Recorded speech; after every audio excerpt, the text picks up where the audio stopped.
অনেক মা ছেলের প্রশ্ন করে, আমি তোরে এত কষ্ট করে লালন পালন করলাম আর বিয়ে করার পরে বউ তোর আপন হয়ে গেল। এরকম একটা কমন প্রশ্ন আছে না নাই? এক চালাক ছেলে মারে উত্তর দিছে, মা তুমি মা ডাক শোনার জন্য জীবনে কি কষ্টটাই না করছো।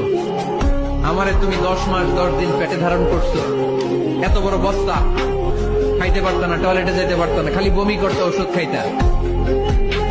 10 মাস পেটে ধারণ করলা, 2 বছর দুধ খাওয়াইলা, আমার পেশাব পায়খানা পরিষ্কার করলা। এরপর 2 বছর বয়সে 3 বছর বয়সে আমার মুখে বোল ফুটলো, তখন আমি তোমারে ডাকতে শুরু করলাম, মা মা। এই মা ডাক শোনার জন্য তুমি এত কষ্ট করলা, আর পরের বাড়ির মাইয়া বাড়িতে আইসাই তোমারে ডাকা শুরু করছে মা মা। তো যেই লোক তোমারে মা ডাকে তারে আমি ভালোবাসবো না কেন মা? ঠিক কিনা? আমার মুখের মা ডাক শোনার জন্য তুমি এত কষ্ট করলা, কি কষ্ট। আর পরের বাড়ির চিনি না জানি না এক মেয়ে এসেই তোমার ডাকা শুরু করছে মা মা। তো যে আমার মারে মা ডাকে তার স্থান তো আমার হৃদয়ে, ঠিক কিনা? প্রথমে শাশুড়ি আম্মারা শোনেন, মহিলা প্যান্ডেলের শাশুড়িরা, ছেলের বউয়ের উপর রাগ করেন না।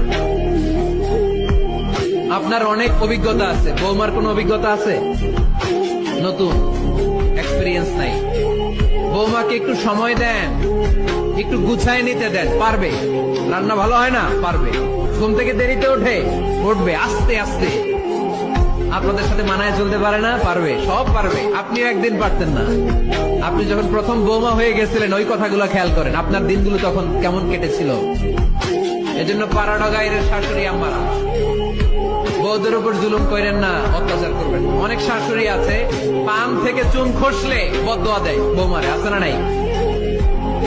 কিন্তু এটা কল্পনা করে না যে এটা আমার নিজের পেটে ধরা ছেলের বউ। এই মেয়ের বদদোয়া দিলে তো আমার ছেলের পরিবারের ক্ষতি, আমার নাতি নাতনিদের ক্ষতি। এই কমন যোগ বিয়োগটা বুঝে না।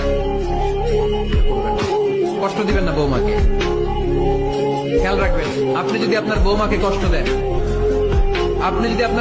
কষ্ট দেন, আপনার নিজের মেয়েটাও বৌমা হয়ে আরেক বাড়িতে যাবে, সেও সেই একই কষ্টগুলো পাবে। এগুলো যখন আপনারে শোনাবে তখন আপনি শান্তিতে থাকতে পারবেন না। চিল্লায় বলেন ঠিক কিনা? পারবেন না আপনি শান্তিতে থাকতে। নিজের মেয়ে সকাল 11টায় ওঠে, ওইটার দোষ নাই। বৌমা কেন উঠলো না? ঝামেলা আছে না নাই?